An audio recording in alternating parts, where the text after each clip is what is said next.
Oh, Labyrinth, the source of so many of my childhood nightmares, from an irrational fear of being kidnapped, caressed by those horrifying hands, being visited by the film's disturbing creatures, and David Bowie's package. But it turns out Labyrinth had another terrifying visual up its sleeve. It would just take a decade or so after the film's release. Well, Hoggle is certainly the most complicated puppet creature we've ever built. It's the most technically elaborate face because we've put about 18 motors in there to control all the different portions of the face with these 18 motors and 4 people operating that from outside by radio control. You see, of all of the puppets created for Labyrinth, by far the most advanced and expensive was the character of Hoggle, and it was thanks to the impressive blend of technology and the talented puppeteers that Hoggle was just as much of a star of the movie as Jennifer Connelly or David Bowie's bandmates. But the story now takes a very dark turn.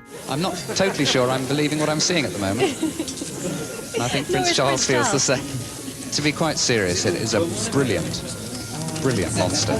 As the story goes, once filming wrapped in September of 1985, Hoggle, along with the other puppets, were used for various photo shoots and public appearances leading up to the premiere. They were then sent with the crew back to Jim Henson's workshop in the US. However, despite being one of the most advanced and expensive puppets ever put on film, it was carried overseas in a very ordinary piece of luggage. Unfortunately, the unknown airline responsible for the safe arrival of this piece of film history quite simply lost it during transit.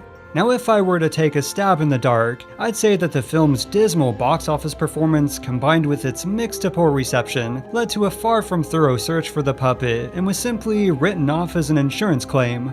But I could be wrong. Regardless, ultimately the puppet was left to be abandoned as just another one of the other 25 million pieces of luggage lost annually. But fast forward 11 years later to 1997, or more specifically, Alabama of all places, to a store by the name of Unclaimed Baggage. Welcome to Side Roads, which brings us to Scottsboro, Alabama, where there are thousands of pieces of luggage that are unclaimed each and every day, and after a lengthy process, they are brought here, available for you at the Unclaimed Baggage Center.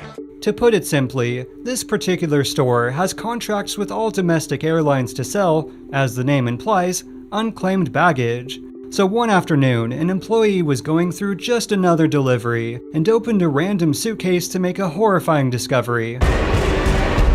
Yeah, I told you this was nightmare fuel.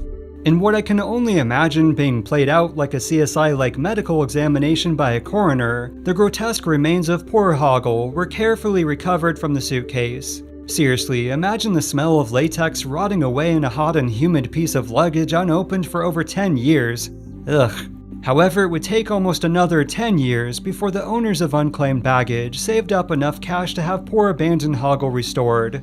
Now, the images of this restoration process are on the same level of graphic plastic surgery, but while the results are, in my opinion, a bit iffy, the passion put into bringing Hoggle back to life is admirable. Today, Hoggle can be seen by anyone visiting Unclaimed Baggage in Scottsboro, Alabama, and is a sight you really can't unsee, just like David Bowie's baggage.